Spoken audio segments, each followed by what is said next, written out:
Hi, my name is Nate McCullough on behalf of ExpertVillage.com. In this clip, we're going to talk about the proper way to remove your vehicle's braking rotor. If you're going to replace the rotor, it's okay to just take the rotor off and discard it. You're not going to have any future use for it. If you're not going to replace the rotor and you happen to run across a situation where the brake rotor is seized to the steering knuckle and you want to reuse it, you're going to have to break it free from that rust. Your first idea might be to just take it and strike the rotor with a hammer.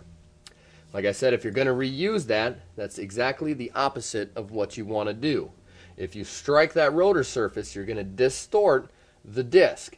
If you distort that disc, there's no going back. It will be warped past the point of repair.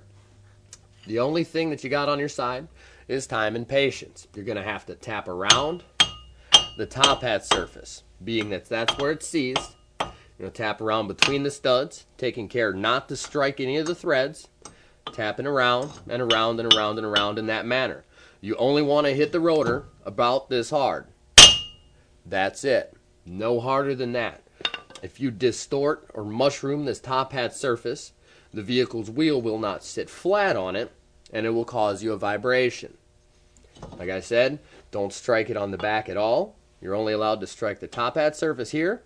Work your way around the rotor, both on the surface of it here and here.